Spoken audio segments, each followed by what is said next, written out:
Hello, and welcome back to Your Killer Life. I am Tammey Grable-Woodford, and I am your host today, and I am so excited to have you back with us on the podcast. So today we are going to be talking about, oh my goodness, I called it the Secret Not So Secret Club. And when you're diagnosed with cancer, it's a bit of an exclusive club that you get an invite to, and I was ever so thankful for it. So we're going to talk a little bit about that today, about what an honor it is to be a member of it and how important it is when you're first diagnosed. So for me, when I was first diagnosed, I immediately felt very alone. I didn't have anyone in my family who had ever been diagnosed with cancer, at least not in my immediate family. And I was really in uncharted territory. I had never even really had any significant health problems. And so for me, I was really staring down this just unknown, into the unknown, and really confused, lost, scared. Oh gosh, I did, no idea what to expect. And of course, when you're first diagnosed with cancer, at least for me, immediately expecting the worst, right? And so within probably 72 hours of my diagnosis, someone I knew in the community stopped by my office and they brought with them a business card for their oncologist. And this was somebody in the community that a county commissioner did not know that it was somebody who had been stage 4 for some time. And it was this beacon of light and hope to have somebody stop by and say, hey, I am living with cancer. I am alive. I am living my life to the fullest. Here are my people. And he left with me his oncologist, his medical oncologist, and his naturopathic oncologist's information. That was huge for me. And I know I have thanked that person, and I'm definitely going to have to send them a link to this episode, because I can't tell you from my heart of hearts how important it was for me to see someone not just living, but alive in their diagnosis. And that was over 5 years ago. Amazing, right? Then I was amazed at the number of people that made themselves available to me, that would reach out and say, I've been diagnosed, or my sister has gone through this, or I have a friend, or even strangers that would reach out to me. I got letters at the office that were absolutely amazing. I had flowers sent to me from people that I didn't know. And so it was just such this amazing club. I had the folks at Relay for Life stop by the office with roses. And it was interesting to me how quickly the news traveled, but the way in which it traveled and the result of that news reaching others. I, being newly initiated into the club, had a girlfriend say, my sister's been through this, and connect me with her sister. Her sister subsequently sent me a book that was absolutely amazing and such a great resource for me. I'll actually put it into the show notes as I was first diagnosed. And subsequently, I went on to share the book with someone else. I had people who had not just breast cancer, people who had esophageal cancer, testicular cancer, all types of cancer. I had a very good friend of mine introduce me to one of her childhood friends who was diagnosed the same month that I was. And so I had a cancer buddy going through it. And then I, unfortunately, since my diagnosis, have had friends and people that I've worked with that have been diagnosed. But here's the thing. It's such an honor, as odd as that might sound, it's such an honor to be a member of that club. Because you get to bring hope and you get to be a resource for those who are going through the same thing or something slightly different, but still somebody who can understand those fears and that trauma and the depression and the fatigue and the uniqueness of this diagnosis. Even though all of us have chosen different treatment paths, all of us have had different oncology and medical teams, all of us have had different surgeries and different outcomes, there's still something about being able to talk to someone who is there or who has been there. I say is there, someone who is there, because frankly, you never leave your cancer diagnosis. I won't speak for everybody. I, now over 5 years, have never been able to walk away from my cancer diagnosis. That doesn't mean it runs my life. It doesn't mean that it is my every pressing thought every moment of the day. In fact, it has sort of benefited me in that it does make me aware of the importance of living my life to the fullest, the gift that every day is. Because something unique about cancer is that, and we all know this, we're all headed to the same place, death and taxes. Nobody gets out of it, right? True story.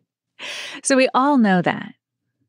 But there is something about that cancer diagnosis that brings you so close to the end, and in such a unexpected and untimely way that it's jarring.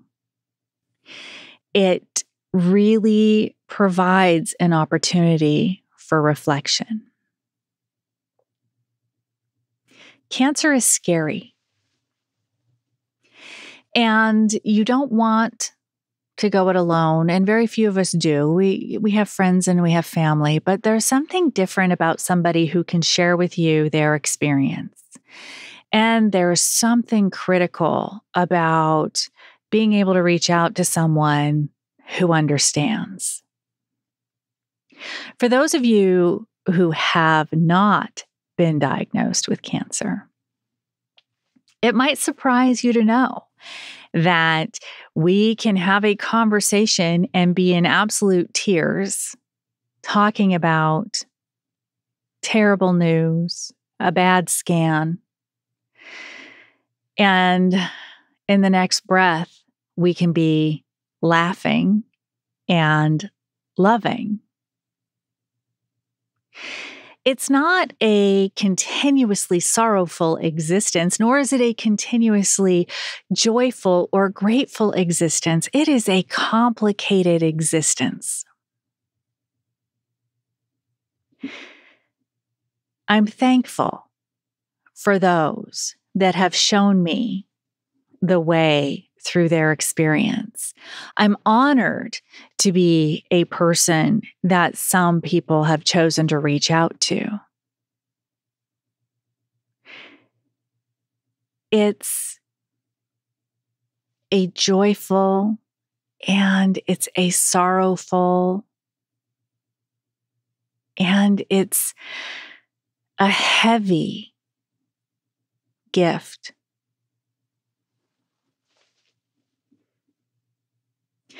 When I think back to my cancer buddy at the beginning, and Dana, I love you. When I think back to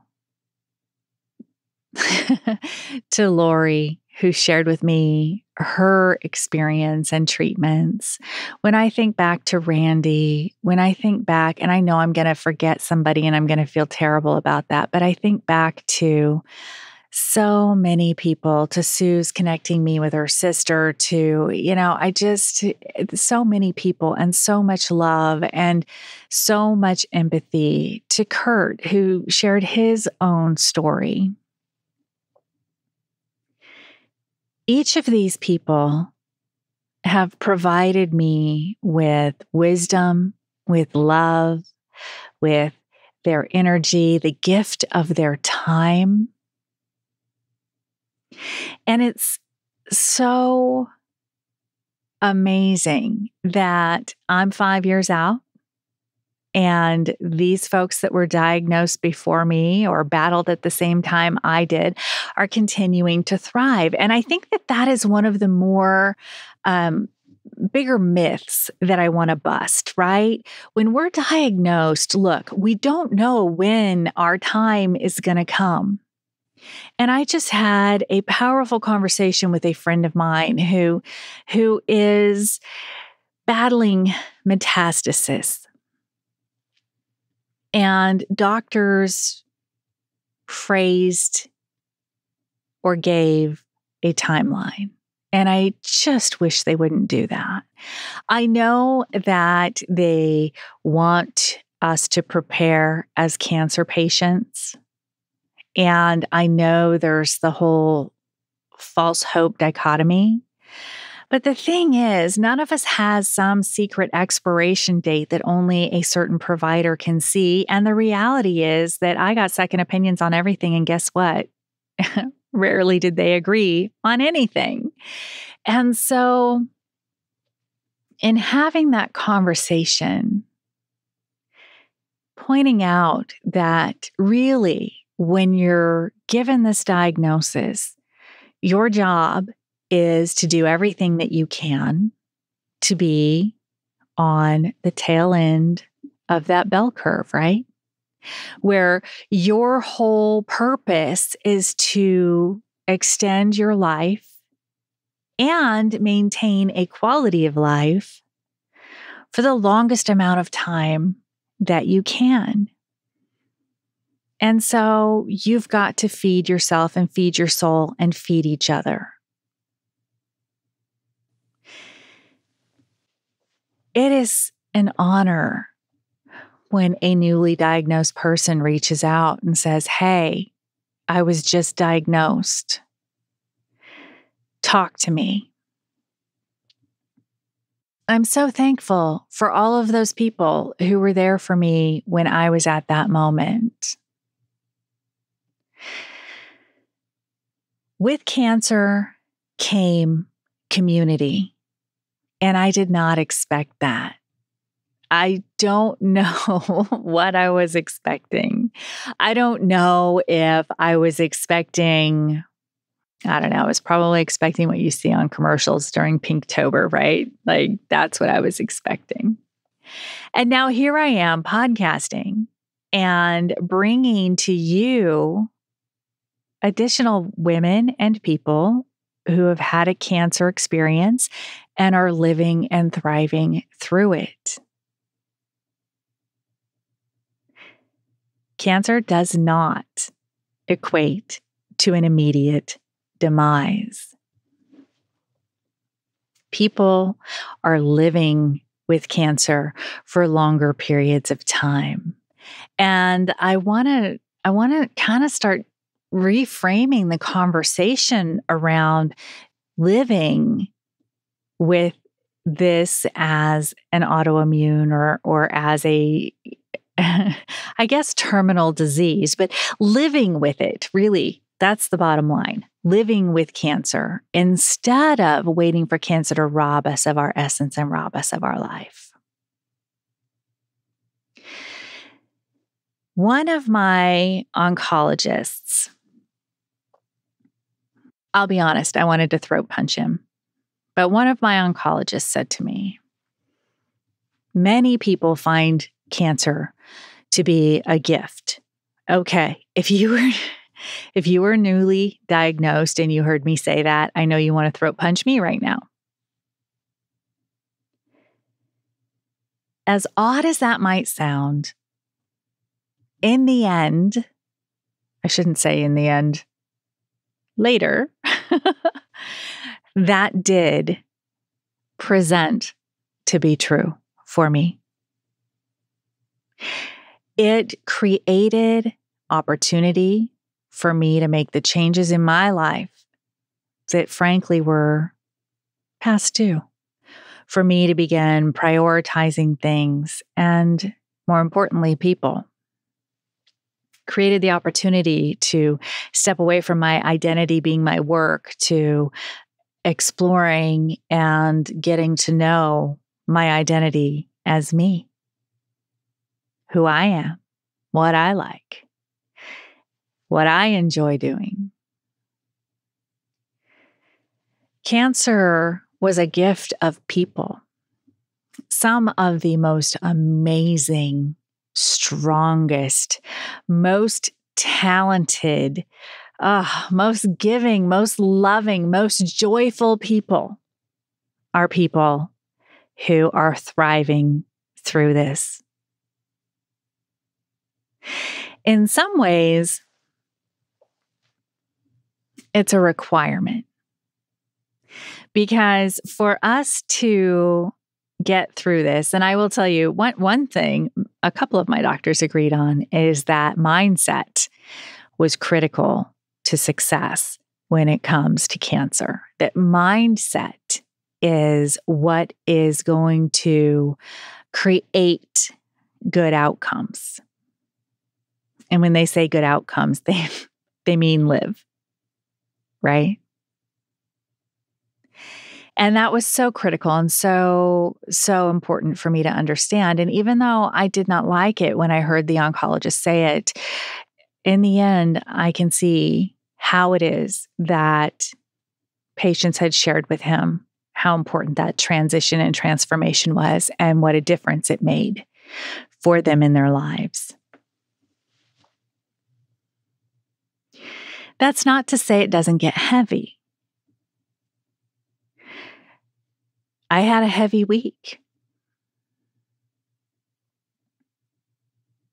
I had a friend reach out with a new diagnosis, and I had a friend reach out because they had a friend who was newly diagnosed, and I had a friend reach out because of results of a recent scan. And I cried and I was exhausted and I was genuinely hurting for others.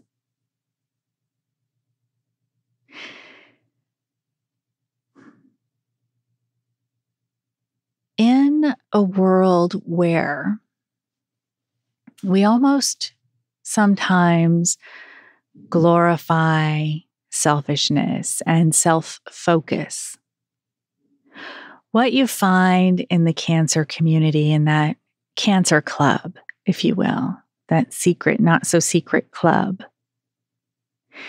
is selflessness. It doesn't matter what I'm doing. When someone has recently been diagnosed, if they need to have a conversation, we're going to have the conversation. Because there is no greater gift that I can give than my time. And if you have a friend or a family member who's been diagnosed with cancer, just know the currency we trade in is time.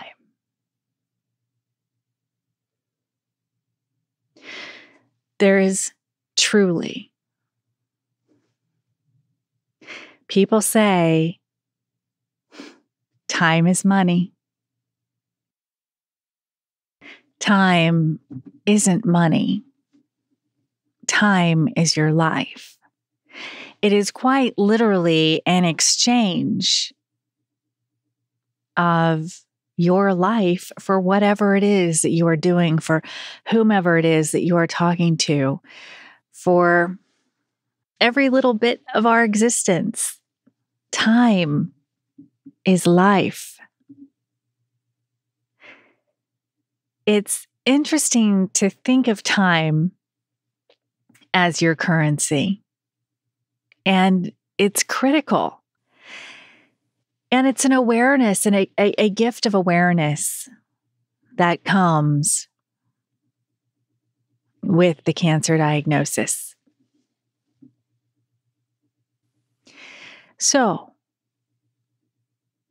if you're feeling like you haven't found your club, your community, or if you're one of those who has really kept your diagnosis to yourself and not really reached out, and you're feeling like you want to find someone who has a deeper understanding, just know there are so many people,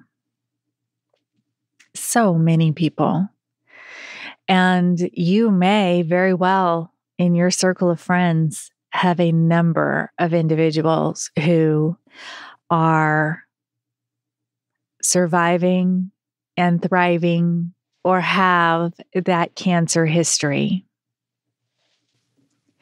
But if you're someone who maybe doesn't, because sometimes, as odd as it is, sometimes it is easier to talk with a stranger, right? It's easier to talk with someone who doesn't know you as intimately, and there's a certain amount of confidentiality that comes with that. Definitely talk with your medical team, your nurse navigator. There are so many groups that you can find, Facebook groups. We've got a group, The Breast of the Story, that we're launching. So if you want to come find us out there on Facebook, there's a number of places that you can connect with people who have gone through or are going through a similar experience. And I say similar because none of us can have the exact experience, even with the exact diagnosis and the exact treatments. The overall process is going to be different. How our bodies react is going to be different. Our mental fortitude and how we react and respond is going to be different. But don't rob yourself of the club. You know, none of us volunteered for this, what I so affectionately call shit show of cancer. None of us volunteered. And yet we're here and we're making the best of it. And we are all working through it. So you don't have to do that alone. So definitely reach up and reach out. And I want to thank, I know I'm going to forget somebody as I work down my list, but I want to thank Suzanne for introducing me to her sister and for just being a rock solid friend throughout it all. As somebody who has not personally experienced cancer, giving me her love and her time and checking in. I want to thank Lisa. I want to thank Dana, my goodness, my cancer power partner. I want to thank Randy for connecting me with his amazing team. I want to thank Lori for introducing me to her amazing plastic surgeon. I want to thank, gosh, I know I'm going to forget people. And I'm going to feel terrible about it. But there are just so many folks that have reached out, and not just in the beginning. Those are folks that I'm really talking about in the beginning. But since then, I've made such great friends and connected with amazing people.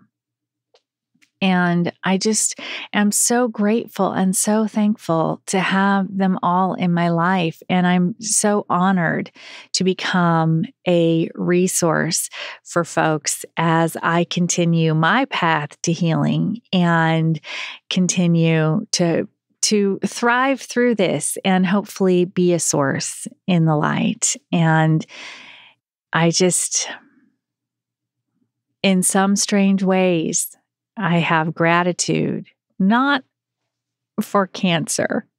I feel like I need to be clear on that because it's not been fun. But I have gratitude for the lessons and the people and the opportunities, for the love, for the self-discovery, for all of that. And I will also be completely transparent and tell you that I have days that I curse it. Because, like I said, you can easily go from a moment of laughter to tears and back to laughter again. And it's perfectly normal. It's even probably pretty sane. So, all right, Cancer, the secret, not so secret club. If you are a member, I would love to have you join us out at the breast of the story and join our Facebook group. And as we build a community, I'm going to tell you, for me personally, I am someone that chose alternate treatment paths. And with my stage 3B diagnosis, I actually declined chemotherapy, radiation, and hormone suppressing therapies, and just did mastectomies and reconstruction for my lobular cancer. And many times when I was trying to find kind of a space where I could connect with other breasties, I was a little bit of an odd one out. I had folks that thought I was crazy because I declined many of the conventional modalities. And then I had people who thought I was crazy because I had any conventional modalities or treatments. And bottom line is, like I said, none of us volunteered for this shit show. We're here and we are making the best decisions that we can with our medical teams for our treatment and balancing treatments with quality of life as well as quantity of life. And really, the bottom line is all of us have the same goal, which is to be on that long end of the bell curve as we continue to live and love and enjoy the gift of life. So, thank you so much for joining me on today's episode. I will admit this was sort of a hard one for me. I was feeling a little heavy with phone calls and in talking with folks, and that heaviness is just, frankly, it's battling your own inner insecurities and doubts and trauma, quite frankly, from the diagnosis as you are there and supporting and loving somebody who's had that news. And I think in the future, we'll do an episode on what to say and what not to say as a friend, and some gift ideas and all of that good stuff too, because I always am so appreciative and thankful when I have someone reach out and say, I don't know what to do or say. And, we're all different, but there are some basics. In fact, I think we'll start a thread on that too, and I'll read some off. So anyway, maybe we'll do a bonus episode with some call-ins. That'll be fun. All right. Thank you so much for joining me on this episode of Your Killer Life. Be sure and check out our Facebook group, The Breast of the Story, because there is always the rest of the story. But, of course, we have to do a play on breast because it's breast cancer. And make sure and give us a like or a follow. I always forget where the little bell is on the YouTube. Yeah, I'm not old. On YouTube, so that you know when a new episode is uploaded. And thank you again so much for joining us. And we have got some pretty spectacular guests coming up. So I'm pretty excited, you guys. We do have a male breast cancer survivor who's going to be joining us on an episode soon. We have an amazing belly dancer who continues to dance. And I cannot wait to introduce you to her. And then we've got somebody who's going to be talking with us about sexy soul searching. And that is going to be pretty fantastic. So I've been lining up guests for us. And then, of course, we're going to start talking about some things like reconstruction. And I'll be sharing my stories and also reaching out and talking with other women who have had other reconstructive options, and including, and I'm so excited about this, but the aesthetic flat closure, which is amazing. And I'm so glad that that is now being recognized as the viable reconstructive option that it is. And we will also talk with some folks who have explanted. So we're really going to cover all kinds of things in upcoming episodes. And, we're not trying to paint this with a broad brush of everything is perfect and beautiful, nor are we going to paint it with a broad brush of everything is terrible. We're just going to continue to have some really real talk about breast cancer.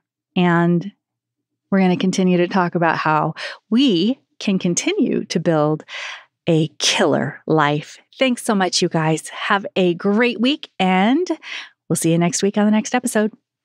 Bye.